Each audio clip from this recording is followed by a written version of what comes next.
సినీ ఇండస్ట్రీలో పైకి రావాలి అంటే టాలెంట్ ఒక్కటే ఉంటే సరిపోదు, బోలెడంత అదృష్టం కూడా ఉండాలి. అలా ఇప్పటి తరానికి అంతగా వెలుగులోకి రాలేకపోయినా ఒక టాలెంటెడ్ ఆర్టిస్ట్ని ఇవాళ మీ ముందుకు తీసుకొచ్చాను. ఆయనే దూది వెంకటేష్ గారు. జబర్దస్త్లోకి ఎట్లా ఎంట్రీ జరిగింది మీది? నాకు చెమ్మక్ చంద్ర క్లోజ్ ఫ్రెండ్ సార్. ఈ ప్రపంచంలో 20 మంది క్లోజ్ ఫ్రెండ్స్లో వాడొకడు. జబర్దస్త్లో ఉన్న ప్రతి ఒక్కరికి పవన్ కళ్యాణ్ ఒక ఫ్యామిలీ లాంటి వ్యక్తి, ఆయన సీఎంగా చూడాలని మా అందరికీ ఒక ఆశ ఉండేది అన్నారు కదా. ఫైనల్గా ఆయన డిప్యూటీ సీఎం అయిన తర్వాత ఏంటి మీ అందరి రియాక్షన్? నాకే కాదు, ఎవరికైనా ఆయన ఒక బతుకున్న దేవుడు సార్. మేము పిఠాపురం ఎమ్మెల్యే గారి తాలూకా అసెంబ్లీల పులిగూసుందిరా సూడిగా. చిత్తూరు అనగానే ఫస్ట్ ఆఫ్ ఆల్ అందరికి గుర్తొచ్చేది ఆ స్లాంగ్. ఎందుకంటే పుష్ప సినిమాతో మీ చిత్తూరు స్లాంగ్ అనేది ఇండియా కాదు అసలు వరల్డ్ వైడ్ అయిపోయింది. నాకు సుమార్ సారు టీము అప్రోచ్ అయితే నేను కొంతకాలము సార్కి స్లాంగ్ ట్యూటర్గా చేశాను. మీరు ఓన్లీ యాక్టింగే కాకుండా మిమిక్రీ కూడా చేస్తారని విన్నాను. నాకు కొంచెం దిక్కుంటుంది, దానికి ఒక లెక్క ఉంటుంది. ఏం సార్ ఏం నువ్వు వేసుకుంటున్నారు అని అడిగానండి. రాయే మంగి ఇద్దరం కలిసి నువ్వు వేసుకుందాము అన్నారండి. అసలు ఇంటర్వ్యూ పిలిచినావు బాగానే ఉంది.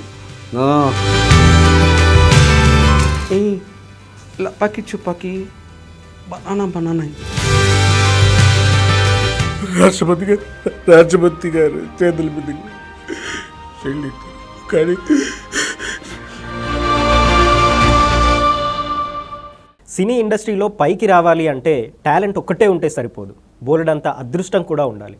ఈ అదృష్టం టాలెంట్ రెండు కలిసి ఉన్నా కొన్నిసార్లు కొంతమంది అందరికీ వెలుగులోకి రాలేరు. ఎంత టాలెంట్ ఉన్నా వాళ్ళంతా వెనకాలే ఉండే పరిస్థితి ఉంటుంది. బహుశా వాళ్ళని చూస్తే మాత్రం ఓహో వీళ్ళేనా అనంత సింపుల్గా మనం తీసుకుంటాం, ఎందుకంటే వాళ్ళ మొహాలు మనకంత సుపరిచితం కాబట్టి. అలా ఇప్పటి తరానికి అంతగా వెలుగులోకి రాలేకపోయినా ఒక టాలెంటెడ్ ఆర్టిస్ట్ని ఇవాళ మీ ముందుకు తీసుకొచ్చాను. ఆయనే దూది వెంకటేష్ గారు. ప్రస్తుతం మనతో ఉన్నారు, ఆయనతో మాట్లాడదాం. నమస్తే అండి. నమస్తే సార్. దూది వెంకట్. యా.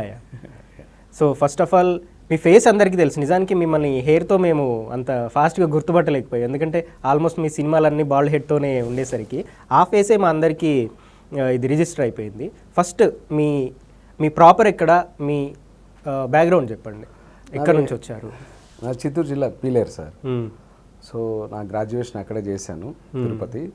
ఇక్కడ నేను పొట్టి శ్రీరాములు తెలుగు యూనివర్సిటీ నాంపల్లిలో థియేటర్ ఆర్ట్స్ చేశానండి. యాక్టింగ్ రిలేటెడ్ కోర్స్, అది గవర్నమెంట్ యూనివర్సిటీ.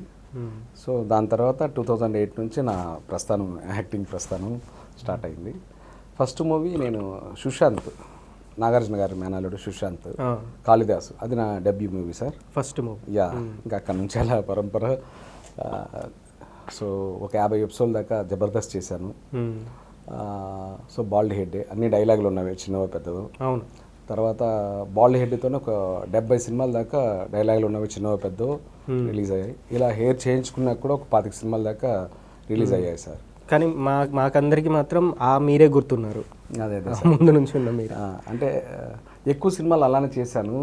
దట్టు ఆ రీచింగ్ ఏంటంటే సార్, అది టీవీ రిలేటెడ్ కదా జబర్దస్త్ అనేది. అది ఇమ్మీడియట్లీ ప్రతి ఇంటికి నేను కనెక్ట్ అయిపోయాను. ఆ టైంలో బాగా ఉండేది అప్లాజు. సో ఇప్పుడు కూడా ఒక 6-7 సినిమాలు జరుగుతున్నాయి. రామ్ పోతినేని, బెల్లంకొండ శ్రీనివాస్, తెలుగు, ఇట్లా ఆనంద్ దేవరకొండ, ఇట్లా జరుగుతున్నాయి సార్ ప్రజెంట్ కూడా. నిన్న మీరు యాక్చువల్గా ఇంటర్వ్యూ అని చెప్పినప్పుడు నేను మా ఫ్రెండ్తో మాట్లాడుతూ ఇట్లా రేపు ఒక ఆర్టిస్ట్ని ఇంటర్వ్యూ చేయబోతున్నా అని చెప్తే, ఎవరు అంటే ఇట్లా వెంకట్ గారని, దూది వెంకట్ గారని తెలుసా అంటే లేదు అన్నాడు. నేను మీది 2 వీడియోస్ చూపించగానే ఓ ఈయన జబర్దస్త్లో చేస్తాడు కదా ఇట్లా అన్నాడు. సో చాలామందికి ఇదే సిచ్యువేషన్ ఉంటుంది. అంటే వాళ్ళు పెద్దగా వాళ్ళ పరిచయం ఉండదు, కానీ ప్రతి ఒక్కరికి మీరు సుపరిచితులే, ఏదంటే మీ ఫేస్ చూసినప్పుడు. చాలామంది సిచ్యువేషన్ ఇట్లాగే ఉంటుంది. జబర్దస్త్లోకి ఎట్లా ఎంట్రీ జరిగింది మీది ఎప్పుడు? నాకు చెమ్మక్ చంద్ర క్లోజ్ ఫ్రెండ్ సార్. ఇంకా నాకు కొంతమంది ఈ ప్రపంచంలో 20 మంది క్లోజ్ ఫ్రెండ్స్లో వాడొకడు. ఇంకా దానివల్ల వాడు చేయమంటే నేను చేశాను సార్. నాకు కూడా ఇంట్రెస్ట్, దట్టు మనోడు నాకు పిలిచాడు. చలాక్ చంటి వాడు నా ఫ్రెండే, ఇంకా రాఘవ అతను నా ఫ్రెండే. సో ఇట్లా వాళ్ళ టీంలో దాదాపు ఒక 50 ఎపిసోడ్లు చేశాను. 50? అవును సార్. సో ఇప్పుడున్న వీళ్ళంతా మీరు ఉన్నప్పుడు ఉన్నారా? ఈ సుధీర్, హైపరాది, గెటప్ సీను, వీళ్ళంతా? గెటప్ సీను, సుధీరు వీళ్ళు అప్పటికి చేస్తున్నారు సార్. Team leaders కాదనుకుంటా. టీంలో మెంబర్స్గా వేణు కూడా, బలగం వేణు కూడా నాకు మంచి ఫ్రెండే. వేణు దాంట్లో చేస్తున్నారు. ఆది పిల్లోడు వీళ్ళంతా ఇంకా రాలేదు. ఒకసారి సుమన్ టీవీ ఇంటర్వ్యూలో కూడా ఆది అన్నాడు, నేను డీవీ అన్న, అంటే దూది వెంకట్ అంటే డీవీ అన్నతో నేను సెల్ఫీ కూడా దిగాను ఆ టైంలో, వాళ్ళు జబర్దస్త్ చేసే టైంలో అని కూడా అన్నాడు. సో వీళ్ళంతా కూడా నాతో బాగుంటారు, మంచి పిల్లలు. నాకు తమ్ముళ్ళలాగా ఆది కావచ్చు, గెటప్ సీను, సుధీర్, ఇట్లా శకల శంకర్, ఈ సోకాళ్ళు వీళ్ళందరూ. సో అప్పటికి ఆది చేయలేదు సార్, మేము చేస్తున్నప్పటికీ తర్వాత ఆది వచ్చాడు. యాక్చువల్గా ఈ జబర్దస్త్లో చాలా గట్టిగా సెట్ అయింది ఎవరైనా ఉన్నారు అంటే చాలా తక్కువ మంది పేర్లు వినిపిస్తాయి. గెటప్ సీను, సుధీర్ వీళ్ళంతా చాలా మంచి పొజిషన్కి వచ్చారు. వీళ్ళని చూసినప్పుడు ఏమనిపిస్తుంది, ఎట్లా ఉండేది వాళ్ళతో ర్యాపో మీకు? నేను చంటి కావచ్చు, చంద్ర కావచ్చు, చెమ్మక్ చంద్ర వీళ్ళ టీంలో చేస్తున్నప్పుడు నాతో పాటు వీళ్ళు కూడా వేరే టీంలో చేసేవాళ్ళు. అయినా సరే వాళ్ళు మంచి పిల్లలు, బాగా యాక్టింగ్ చేస్తారు, అన్నాన్ని బాగా పలకరించేవాళ్ళు. ఆ రిలేషన్ ఇప్పటికీ ఉంది. నేను అందరితో మంచి రిలేషన్ మెయింటైన్ చేస్తాను సార్. సో చంద్ర అప్పట్లో జబర్దస్త్లో చంద్ర వచ్చి మంచి పొజిషన్లో ఉండే, అంటే రెమ్యునరేషన్ వైజ్ కావచ్చు అండ్ పాపులర్ వైజ్ కూడా. సో అయినా సరే వీళ్ళందరూ కూడా ఒక ఫ్యామిలీ మెంబర్స్ లాగే మేము ఉండేవాళ్ళం. ఆ టైంలో నేను చేసిన ఆ పీరియడ్లో ఒక 50 ఎపిసోడ్లు ఏదుందో. సో ఎవరితో ఎటువంటి గొడవలు లేదు, అంతా ఫ్యామిలీ మెంబర్స్ లాగే ఉండేవాళ్ళం. కానీ ఆ మధ్య ఈ జబర్దస్త్లో చాలా డిస్టర్బెన్సెస్ వచ్చినాయి, రెమ్యునరేషన్ విషయంలోనే మెయిన్గా అని విన్నాం. అసలు ఏం జరిగింది అప్పుడు? అదే నేను వేరే ఇంటర్వ్యూస్లో కూడా ఇచ్చాను సార్, రెమ్యునరేషన్ అనేసి ఫుడ్ అని ఇవంతా చెప్పారు. బట్ అది కాదని, అది తప్పని కూడా నేను చెప్పాను సార్. నాకు 1-2 పేర్లు తీసుకొని కూడా ప్రీవియస్ ఇంటర్వ్యూస్లో కూడా వేరే వాళ్ళు అడిగారు, ఇలా కాంట్రవర్సీ చేసిన పేర్లు తీసుకొని కూడా, చంటి ఇట్లాంటి పేర్లు తీసుకొని అడిగితే కూడా నేను చెప్పాను,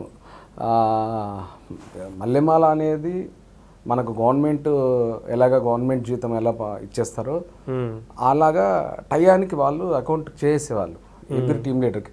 ఆ టీంలో ఉన్న పర్సన్స్కి ఎవరు ఉన్నారో 2-3-4 ఆ టీం లీడర్స్ ఆ అమౌంట్ ఎంత ఉంటుందో అంతా డిస్ట్రిబ్యూట్ చేసేసేవాళ్ళు. సో అమౌంట్ అనేది ఎవరికి ఆపిన దాకా లేవు, ఎప్పటికీ ఆపరు కూడా వాళ్ళు. ఇంకా ఫుడ్ కూడా మాకు మంచి ఫుడ్ ఇచ్చేవాళ్ళు, ఏసీ రూమ్ ఇచ్చేవాళ్ళు, లేదా క్యారవాన్ ఇచ్చేవాళ్ళు, మంచి ఫుడ్ ఇచ్చేవాళ్ళు. మరి ఎందుకు ఇప్పుడు వాళ్ళ ఫుడ్ తిని వాళ్ళ రెమ్యునరేషన్ తీసుకొని అక్కడ వచ్చిన పేరుతోనే ఈరోజు బయట వెళ్ళి ఫ్లాట్లు కొనుక్కొని, కార్లు కొనుక్కొని, వాళ్ళకి పర్సనల్గా ఒక ఇమేజ్ని తీసుకొని పెళ్ళిళ్ళు చేసుకొని హ్యాపీగా ఫ్యామిలీతో ఉంటూ ఎవరో ఒకరు ఇద్దరు అంతే ఎప్పటినుంచి మీకు 98-99% ఎవరు కూడా బ్యాడ్గా మాట్లాడరు సార్. మాట్లాడితే వాళ్ళ అమ్మగారిని మాట్లాడినట్టు, ఆ విషయం వాళ్ళకి తెలుసు. ఇంక ఈ ఒకరి ఇద్దరు అనేది సొసైటీలో ఇట్లాంటివన్నీ కామన్గా వచ్చే ఇష్యూస్ సార్. మనం వాటిని అసలు పట్టించుకోకూడదు, కూడా లైట్ తీసుకోవాలి. రైట్. మీ మొత్తం జబర్దస్త్ ఎపిసోడ్లో మోస్ట్ కాంట్రవర్షియల్ పీపుల్ ఇద్దరు ఉంటారు ఎప్పుడు చూసుకున్నా, ఒకరు ఆర్పి, ఇంకొకరు ఆది. ఎందుకంటే వీళ్ళు పొలిటికల్ టర్న్ కూడా తీసుకున్నారు కాబట్టి వీళ్ళు బయట మాట్లాడే మాటలు, ఈ పొలిటికల్గా వాళ్ళు తీసుకున్న స్టెప్, వాళ్ళ మీద వచ్చే విమర్శలు, ఇవన్నీ చూసినప్పుడు ఏమనిపిస్తుంది మీకు? తమ్ముళ్ళు ఇద్దరు ఓకే బాగానే ఉన్నారు అనిపిస్తుందా, లేదంటే బాగా మిస్టేక్ చేశారా అనిపిస్తుందా? నాకు ఆర్పీతో మామూలుగా ఆ పిల్లోడు నాకు తమ్ముళ్ళలాగే, మామూలుగా ఏం ఆర్పీ అంటే అన్నయ్య అంతే, నాకు బాగా క్లోజ్ ఏం కాదు, నాకు తెలుసు. నాకు ఆది బాగా క్లోజే. నేను పవన్ కళ్యాణ్ గారిని కాదు సార్. ఇప్పుడు ఆది ప్లేస్లో ఆదినే కాదు, సుధీరే కావచ్చు, గెటప్ సీను కావచ్చు, నేను కావచ్చు, ఎంతమంది అయినా సరే ఇండస్ట్రీలో పవన్ కళ్యాణ్ గారు పిలిపి ఇవ్వనవసరం లేదు. ఆయన కోసం డై హార్ట్. సో వాళ్ళ అమ్మ నాన్నగారిని, అంటే వాళ్ళ ఫ్యామిలీ మెంబర్స్ని ఎలా ఇష్టపడతారో, వాళ్ళ అక్కో చెల్లో అన్న తమ్ముడు, అలాగే పవన్ కళ్యాణ్ గారిని ఓన్ చేసేసుకున్నారు. ఎవరైనా సరే సార్ ఎటువంటిది ఆశించకుండా ఆయన ఒక సీఎం అవ్వాలి, అది మేము చూడాలి, మా లైఫ్ అంబిషన్ అన్నట్టుగా ఫీల్ అయ్యి వెళ్తారు. సో కాబట్టి ఆది అనేది అది ఎప్పుడైనా ఎవర్ గ్రీన్. ఆ పిల్లోడు 100% రైట్ డెసిషన్. ఎవరైనా నెగిటివ్గా అబ్బాయి గురించి అనుకుంటే పట్టించుకునే అవసరం లేదు సార్. ఎందుకంటే ఆ అబ్బాయి చేస్తా ఉండేది, పవన్ కళ్యాణ్ గారు అనే వ్యక్తి ఈవేళ 80-90% ఆయనకు వస్తున్న ఇన్కమ్ని పబ్లిక్ పెడుతున్నారు. సో ఏదో ఫ్యామిలీకి ఒక 10-20% అంతే. అది ఎన్నోసార్లు ఆ పిల్లోడు అది కూడా చెప్పాడు. సో కాబట్టి ఆ అబ్బాయి చేస్తా ఉండేది 100% కరెక్ట్. అది ఎవరన్నా అతను కామెంట్ చేసిన వాళ్ళదే తప్పని నేనంట. సో ఇంకా ఆర్పీతో నాకు పెద్దగా మామూలుగా తమ్ముళ్ళలాగే నాకు పరిచయం. అన్నయ్య అంటాను, నేను తమ్ముడు అంటాను. నాకు పెద్దగా నేను ఆ పిల్లోడితో నాకు రేపలేదు. ఇంకా కాంట్రవర్సీ అంటారా, ఇప్పుడు ఆ అబ్బాయి చేపల బిజినెస్ చేసుకున్నాడు, తర్వాత అందులో సక్సెస్ అయ్యాడు.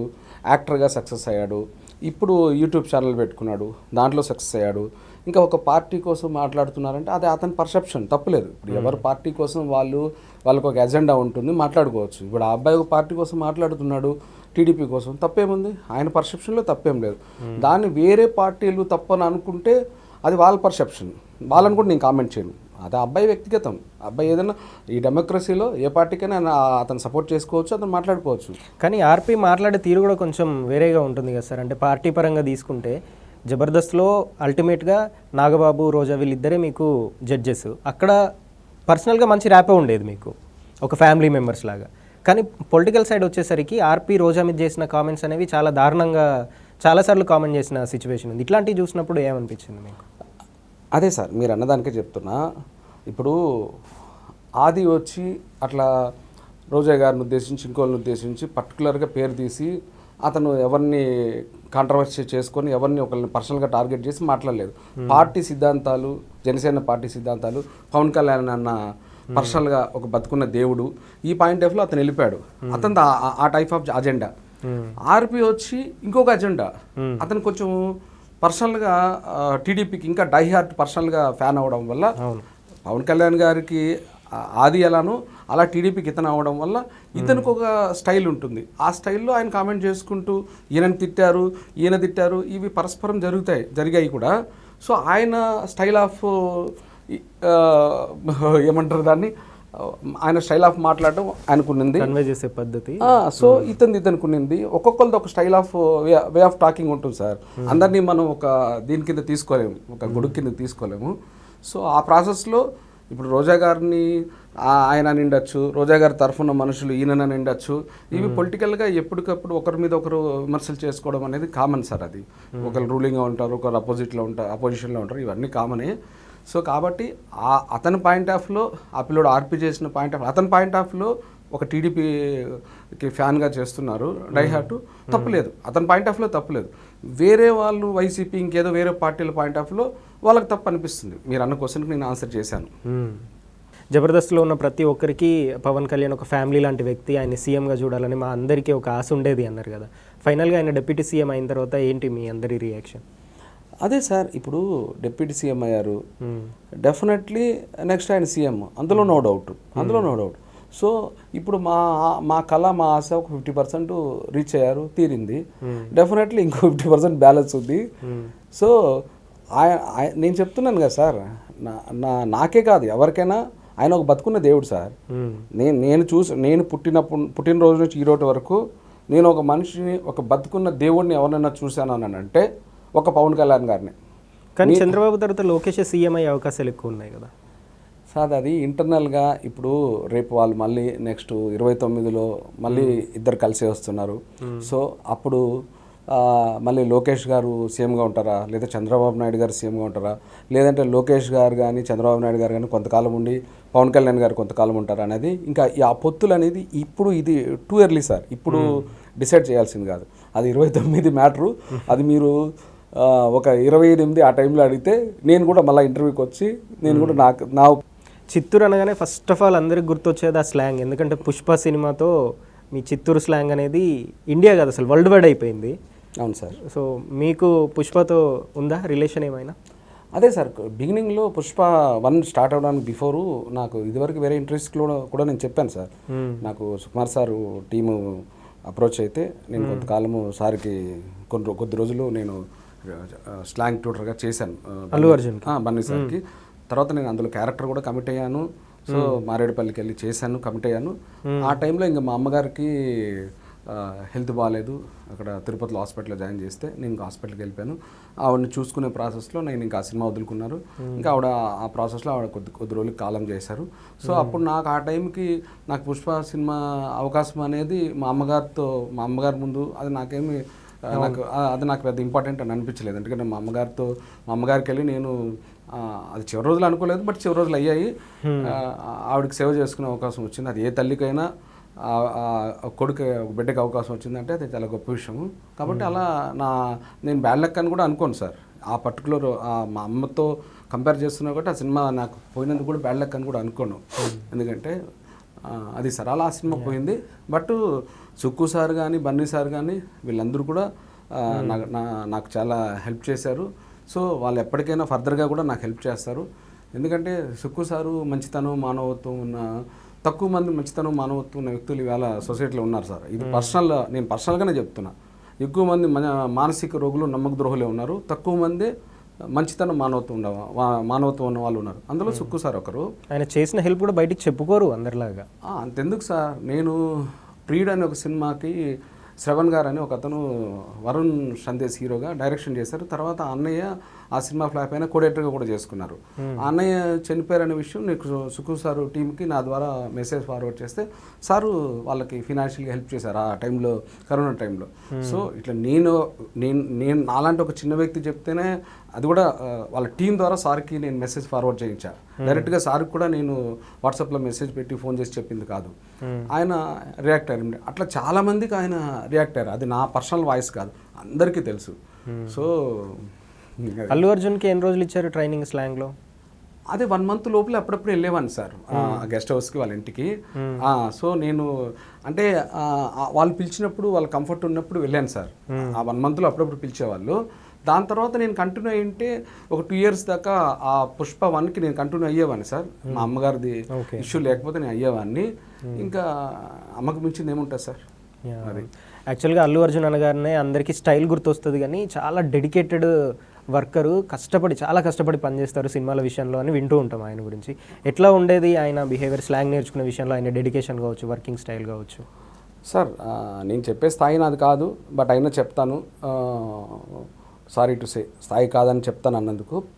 నేను Day 1 ఆయన్ని ఇంటి దగ్గరికి వెళ్ళి ఫస్ట్ నాకు ఆ టీం పంపించినప్పుడు నేను చూశాను సార్. చాలా సాధారణమైన వ్యక్తిగా, నేను ఇంత పెద్ద స్టార్నని లేదు సార్, చాలా సాధారణమైన వ్యక్తిగా నన్ను రిసీవ్ చేసుకొని నాతో చాలా బాగా మాట్లాడి టిఫిన్ చేశారా, కాఫీ దగ్గర, ఇదంతా మీ ఫ్యామిలీ బ్యాక్గ్రౌండ్ ఏంటి, ఏం చదువుకున్నారని, పిల్లలు ఎంతమంది, ఎన్ని మాట్లాడి మా పిల్లల ఫోటోలు, ట్విన్స్ నా పిల్లల ఫోటోలు కూడా ఆయన ఆ రోజు చూసి చాలా ఆప్యాయంగా మాట్లాడారు. సో అట్లనే ఆ వర్క్ ఎవరినైనా అది చిన్న పెద్ద అని పక్కన పెడితే చాలా ఆప్యాయంగా మాట్లాడారు. ఎందుకంటే నేను ఆయనతో పర్సనల్గా ఫేస్ చేసి నేను చెప్తున్నాను, వాళ్ళ దగ్గర వీళ్ళ దగ్గర విని నేను చెప్పట్లేదు సార్. సో నేను పర్సనల్గా నాకు ఆయనతో ఉన్న పరిచయమే నేను చెప్తున్నా. మళ్ళీ హార్డ్ వర్క్ అంటారా, ఆ స్లాంగు నేను నేర్పించింది కొంతకాలమే అయినా ఆ ఫస్ట్ స్లాంగ్ కోసము ఒకసారి నేను చేసి చూపించేవాడిని. తర్వాత బాడీ లాంగ్వేజ్, తర్వాత ఎక్స్ప్రెషను, తర్వాత ఆ డైలాగు టైమింగ్ ఉంటుంది, తర్వాత నా టోను, ఇట్లా 5 సార్లు నేను చేసి చూపిస్తే ఆయన తీసుకొని, లేదు నేను ఇంకేదో నాకు కావాలి, ఇంకేదో నేను తక్కువ చేస్తున్నాను నీకు అనిపిస్తుంది అని, అంత పెద్ద స్టారు మనల్ని మళ్ళీ కరెక్షన్ అడిగేవాళ్ళు. లేదు సార్ బాగా వచ్చిందంటే, లేదు మీరు ఎటువంటి ఇది లేకుండా నాకు చెప్పండి, ఎందుకంటే నాకు తెలియదు కదా, అది మీరు నాకు చెప్తే కదా నేను తెలుసుకుంటాను, నాకు తెలియని విషయాలు కదా అని, మీరు ఫ్రీగా నాతో మూవ్ అవ్వండి అని ఇంత ఫ్రెండ్లీ నేచర్తో ఉన్నారు సార్. సో ఎందుకంటే ఇవన్నీ నేను నా కల్లారా, ఇప్పుడు మీతో నేను ఎలా మాట్లాడుతున్నానో సార్తో ఇట్లా ఫేస్ టు ఫేస్ ఇలా కూర్చొని మాట్లాడేవాడిని, సుక్కు సార్తో కానీ బన్ను సార్తో కానీ. సో నేను ఆ ఎక్స్పీరియన్స్తోనే నేను మీకు చెప్తున్నాను సార్. కానీ స్టేజ్ మీద వేరే ఎవరో ఒక అబ్బాయిని చూపించారుగా, ఈయన నాకు స్లాంగ్ నేర్పించారని అల్లు అర్జునే ఇంట్రడ్యూస్ చేశారు. అవును సార్, నేనేమన్నాను, నేను కొద్ది రోజులు బిగినింగ్లో మీరు వెళ్ళిపోయిన తర్వాత అబ్బాయి తర్వాత శ్రీకాంత్ అని ఏడీ కమ్ ట్యూటరు నేను చేయలేదు చెప్పాను కదా సార్. మా అమ్మగారికి హెల్త్ బాగాలేదు, ఆవిడ హాస్పిటలైజేషన్ అయ్యారు, తర్వాత కాలం చేసేసారు. సో కాబట్టి నేను ఆ టీంకి చెప్పేసి నేను పర్మిషన్ తీసుకుని వెళ్ళిపోయాను సార్. మీరు ఉండాల్సిన ప్లేస్ అది యాక్చువల్గా. అయితే అట్లేం లేదు సార్. ఇప్పుడు నేను అందులో యాక్టర్ కంప్యూటర్గా ఉండగా నేను ఆ డైరెక్షన్ డిపార్ట్మెంట్ కాదు కదా సార్. సో అది ఆయనకు రాసి పెట్టింది. ఇప్పుడు ఆ అబ్బాయి డైరెక్షన్ డిపార్ట్మెంట్, వాళ్ళకి డైరెక్షన్ డిపార్ట్మెంట్ కూడా నీడు, అది అబ్బాయికి అది వాళ్ళకి నీడు ప్లస్ అబ్బాయికి రాసి పెట్టింది అది. సో నేను అసిస్టెంట్ డైరెక్టర్ని కాదు, నేను యాక్టర్ని. సో నేను అంత ఫుల్ ఫ్లెడ్జ్డ్గా సినిమాకి మొత్తము, ఒకవేళ మా అమ్మగారిది ఇది లేకపోతే నేను ఫుల్ ఫ్లెడ్జ్డ్గా వేరే సినిమాలు కూడా వదులుకొని ఒకవేళ వాళ్ళు ఉండమంటే ఉండేవాడిని.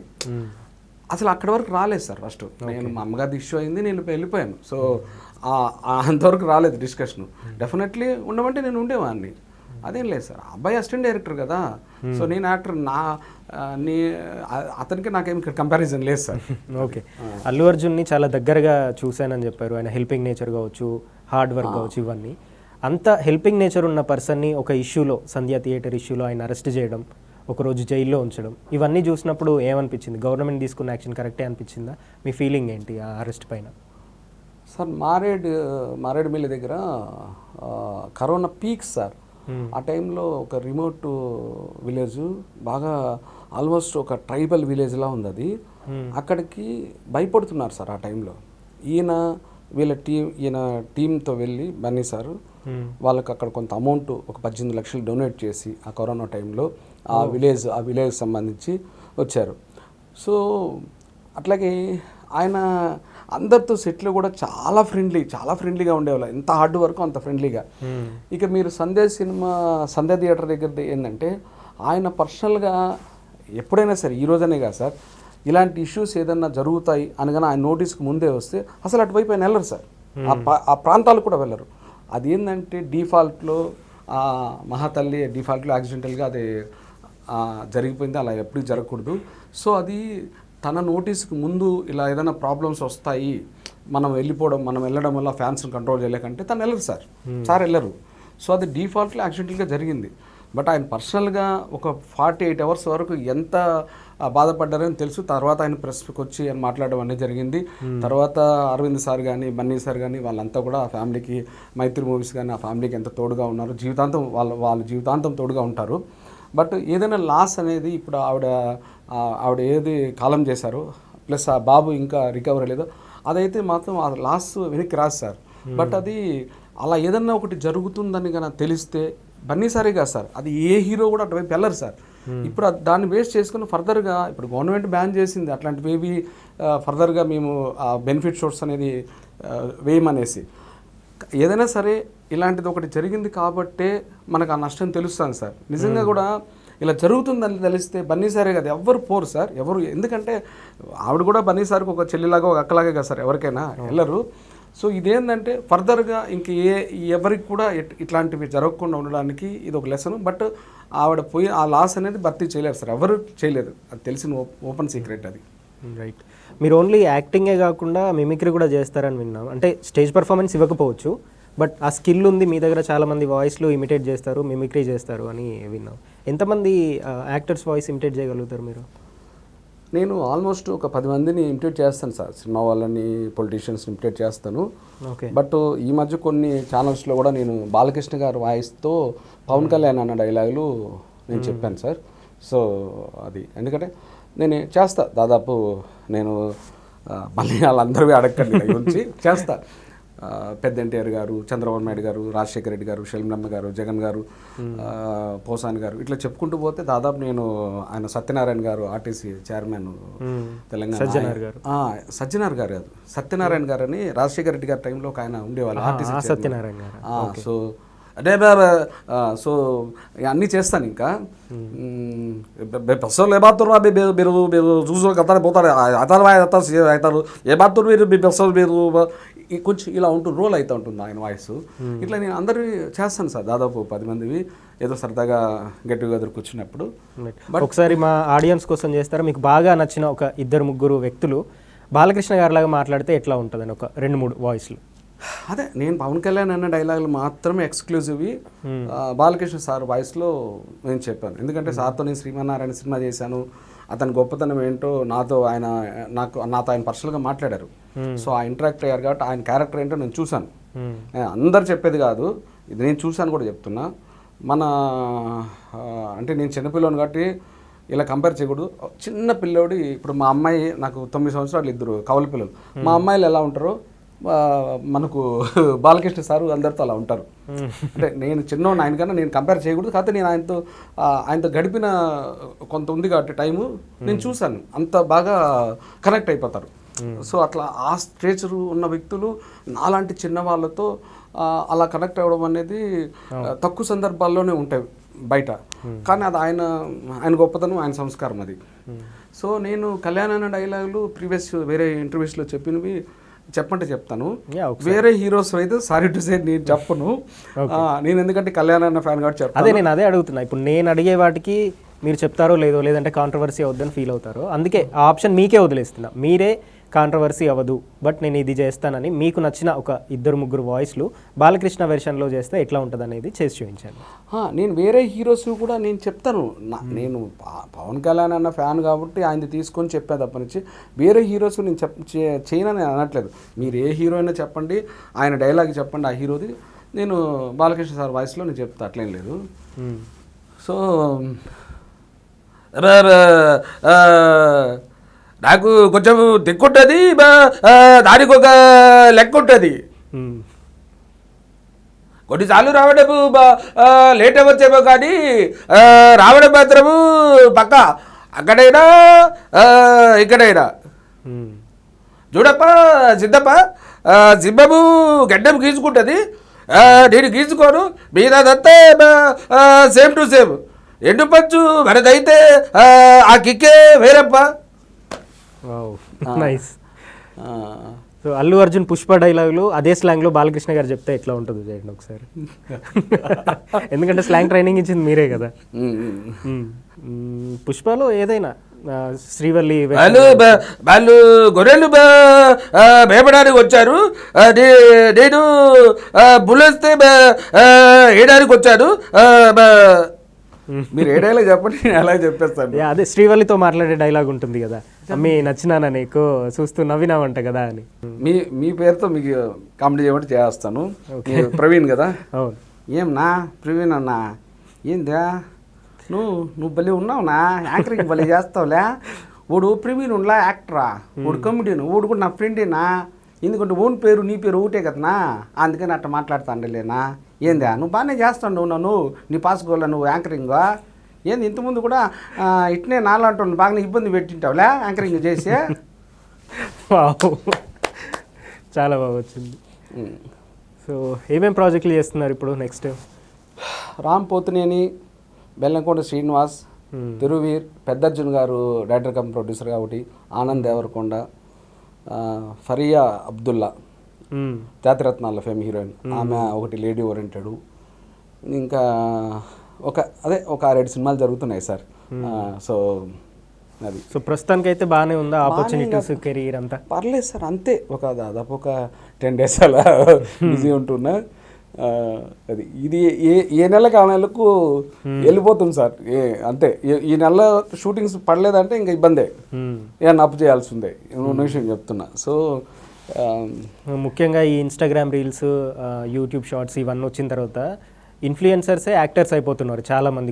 కొత్త యాక్టర్స్ ఇండస్ట్రీకి అసలు ఫ్లో పెరిగిపోయింది ఈ రీల్స్ వచ్చిన తర్వాత. ఇట్లాంటి కొత్త యాక్టర్స్ అందరికీ ఏం చెప్తారు మీరు ఇచ్చే సజెషన్? సార్ ఒకప్పుడు ఫిలిం ఉండేది కదా,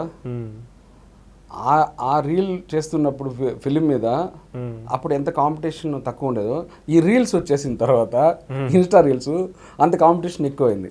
బట్ ఒకటైతే ఎప్పటికీ ఏ జనరేషన్లో ఆ జనరేషన్ అనేది కాంపిటీషన్ 100% ఉంటుంది. కాకపోతే హెల్దీ అట్మాస్ఫియర్ ఉండాలి. ఇప్పుడు ఏంటంటే యాక్టింగ్ ఫస్ట్ ఆఫ్ ఆల్ ఏదో వెళ్ళి ఇదివరకు కోర్సులు చేయడం, యాక్టింగ్ నేర్చుకోవడం అదంతా లేకుండా ఫ్రీగా మూవ్ అయిపోతున్నారు. ఈజ్ వచ్చేస్తుంది, ఫ్రీ బాడీ లాంగ్వేజ్, ఆ సై అనే ఫీలింగ్ లేకుండా. సో ఫ్రీగా మూవ్ అయిపోతున్నారు. అదేంటంటే ఈ ఇన్స్టా పుణ్యమా, ఈ సోషల్ మీడియా పుణ్యమా అని అది చాలామందికి ప్లస్ అయింది. దాంట్లో నుంచి కొంతమందిని సెలబ్రిటీస్ని చేసేసింది కూడా ఆ ఇన్స్టా. ఇప్పుడు ఆ పిల్లోడు అనిల్ రావిపూడి గారి సినిమాలో చేసిన బుడ్డోడు, సో ఆ పిల్లోని అట్లా ఇన్స్టా ఇట్లా సోషల్ మీడియా నుంచి తీసుకుంది. ఇట్లా చాలామంది సోషల్ మీడియా నుంచి వచ్చిన వాళ్ళు కూడా ఇప్పుడు యాక్టర్స్ అయిపోతున్నారు. సో ఎప్పుడు జనరేషన్కి అప్పుడు ఈ అడ్వాంటేజెస్ అనేది సోషల్ మీడియా కావచ్చు, ఈ టెక్నికల్గా అవన్నీ వస్తూనే ఉంటాయి సార్. అది కామన్ థింగ్స్. కానీ ఈ మధ్య ఇండస్ట్రీ అంటేనే చాలామంది ఈ డ్రగ్స్ కేసులో దొరకడం, గంజాయి కేసులో దొరకడం, ఇట్లాంటి చిల్లర వ్యవహారాలన్నీ చూస్తూ ఉన్నాం. ఇట్లాంటివి చూసినప్పుడు ఏమనిపిస్తుంది మీకు? అంతా కలిసి ఇండస్ట్రీ పరువు తీస్తున్నారు అబ్బా వీళ్ళు అని ఇట్లా ఏమైనా అనిపిస్తుందా? సార్ ఈ డ్రగ్స్ ఇవన్నీ మీరు చెప్పినవి కూడా నేనేదో సపోర్ట్ చేయడం కాదు. ఇప్పుడు మీకు 2 ఫీల్డ్ సార్, ఒకటి సినిమా, ఇంకోటి రియల్ ఎస్టేట్, పేరు వచ్చేటివి. సో మీకు వేరే అదర్ దాన్ వేరే ఫీల్డ్స్లో చాలామంది కోటీశ్వరులు ఉంటారు. కానీ ఇక్కడ పేరు వచ్చేది ఒక సినిమా ఫీల్డ్లో ఉన్న వాళ్ళకి, ఒక పాలిటిక్స్లో ఉన్న వాళ్ళకి. కాబట్టి టీఆర్పీ రేటింగ్ రావాలన్నా, పబ్లిక్లో వీళ్ళ గురించి డిస్కషన్స్ రావాలన్నా మెయిన్గా ఫస్ట్ టార్గెట్ చేసి సినిమా వాళ్ళని. అందులో నిజం ఉండొచ్చు, అబద్ధం ఉండొచ్చు, అది పక్కన పెడితే టార్గెట్ చేస్తారు. సో తర్వాత అల్టిమేట్ వాళ్ళకి వెళ్ళినాక ఆ టెస్ట్లు ఏదో చేయడము ఇవన్నీ చేసిన తర్వాత ఏం లేదని పంపించేస్తుంటారు. ఈ మధ్యలో చిన్న హడావిడి ఒకటి జరుగుతుంది. హడావిడి టీఆర్పీ రేటింగ్ కావచ్చు, పబ్లిక్లో చిన్న మాట్లాడుకోవడానికి వాళ్ళకి చిన్న మ్యాటర్ పాస్ చేసినట్టు ఉండొచ్చు. అంతే తప్పనిచ్చి అవి ఏమి సినిమా ఫీల్డ్లో నాకు తెలిసి సార్, నేను వర్స్ట్ కేసులో 100 సినిమాలు చేశా, నాకు తెలిసి నేను యాక్టర్స్ గురించి నేనైతే వినలేదు సార్. ఈ డ్రగ్స్ తీసుకుంటారని నేను వినలేదు.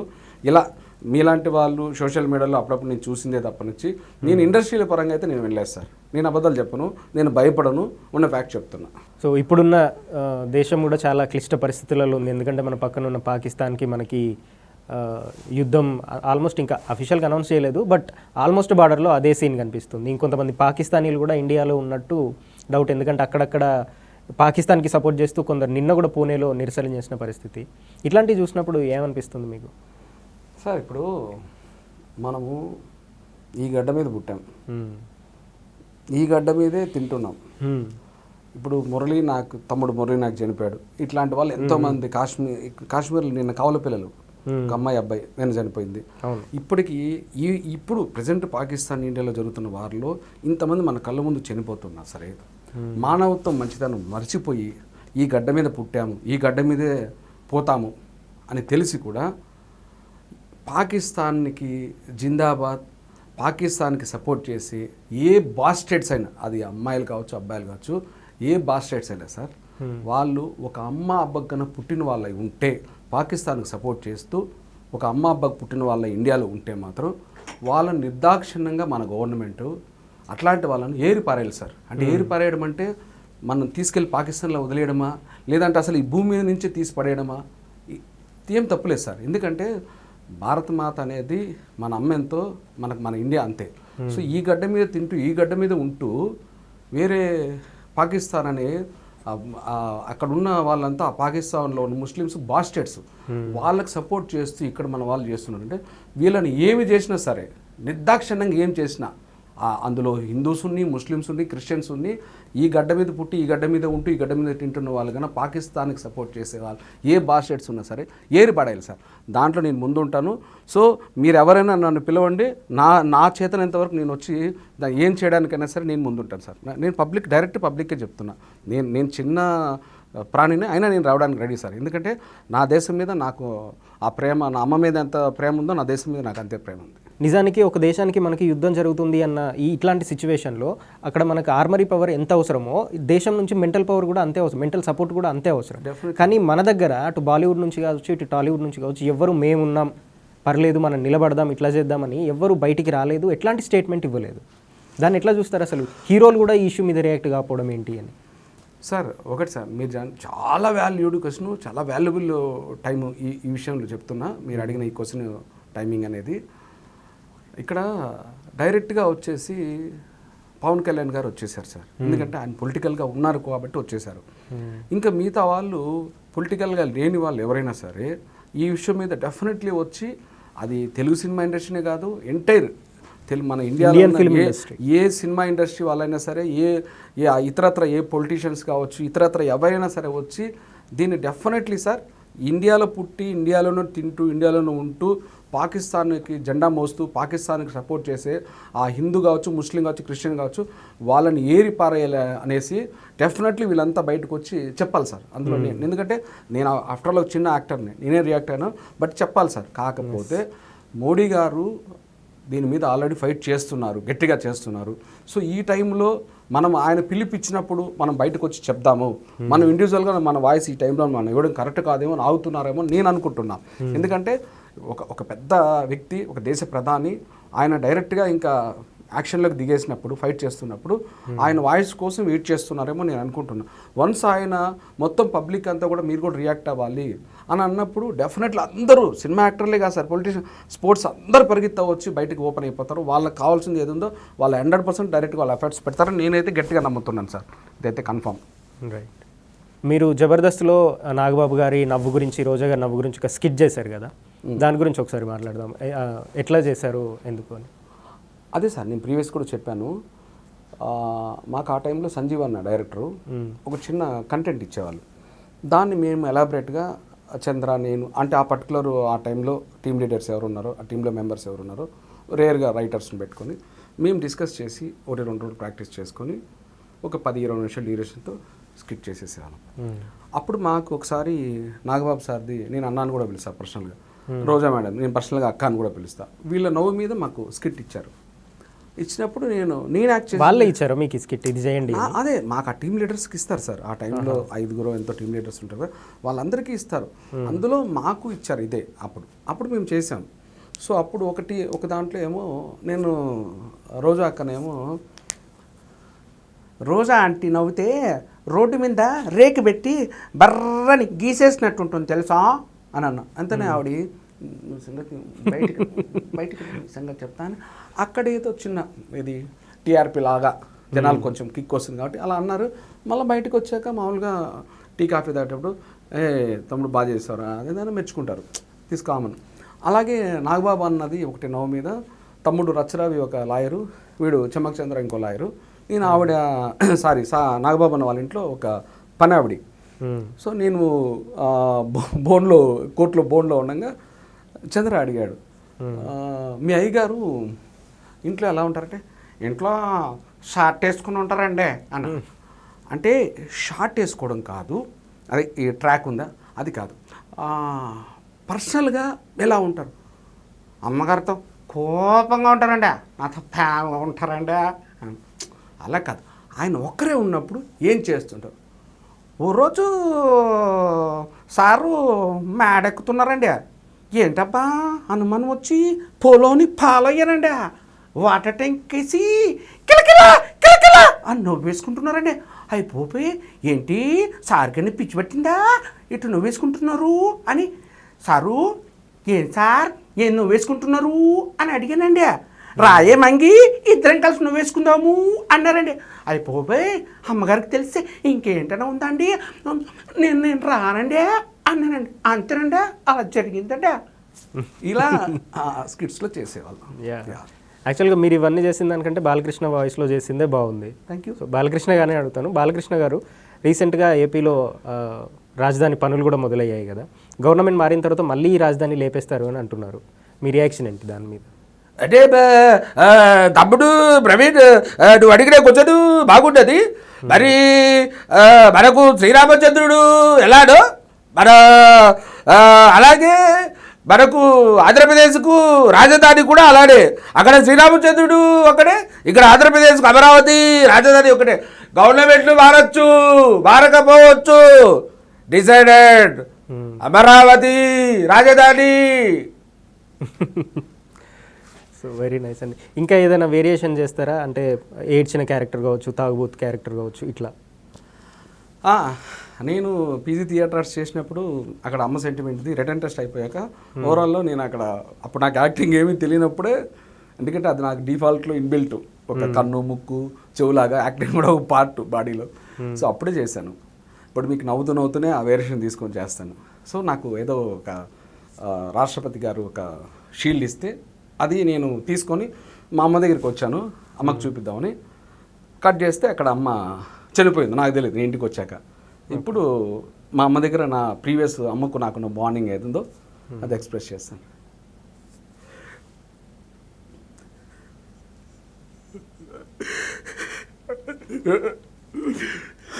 అమ్మ లేమ్మా, నీ చిన్నోడు వచ్చాను, రాష్ట్రపతి గారు చేతుల మీదకి చెల్లించారు, కానీ నీ కళలో ఆనందం చూడాలి. లేమ్మా, ఒక్కసారి నాకు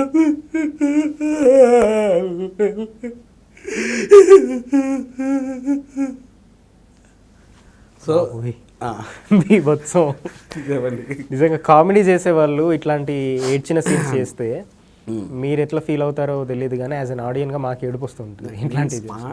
స్పాంటేనియస్గా నేను ఏదైనా చేసేస్తా ఉంటా సార్. ఇప్పుడు ఏడిపించారు కదా మా ఆడియన్స్ని, ఇప్పుడు నవ్వించాలి మీరు ఏదో ఒకటి చేసి, ఏదో క్యారెక్టర్ చేసి. ఇది తిక్క సినిమా ఉంది కదా, సాయంత్రం తేజ్, అందులో ఆలీ అన్నయ్య జంటు. బేసిక్గా ఆలీ అన్నయ్య వచ్చి గే క్యారెక్టర్కి బ్రాండ్ అంబాసిడర్ తెలుగు సినిమా ఇండస్ట్రీలో. ఇప్పుడు తాగుబోతు క్యారెక్టర్కి ఎంఎస్ నారాయణ గారు నేను బాబాయ్ అనేవాడిని.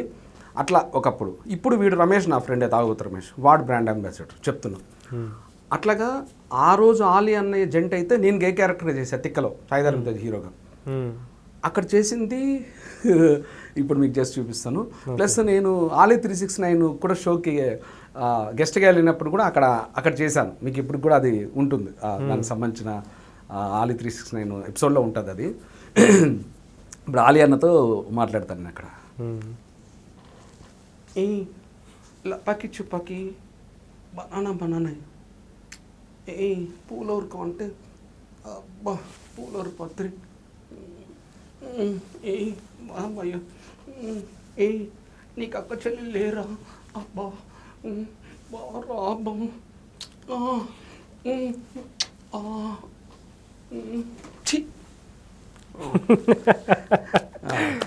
Super nice. నేను తాగుబోతు క్యారెక్టర్ యాస్టీస్గా మేమే చేసేస్తా మీరు పర్మిషన్ ఇస్తే. సో ఇప్పుడు నేను నవ్వుతున్నా, యాస్టీస్గా ఎక్స్ప్రెషన్ చేంజ్ చేసేస్తా. ఓకే.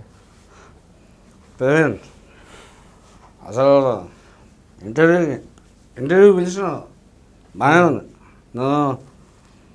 నేను ఇంటర్వ్యూలో బాగానే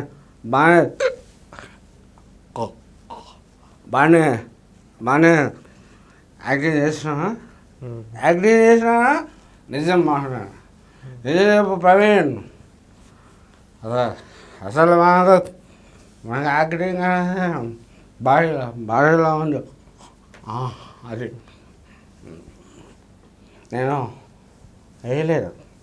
నేను వేసేస్తా.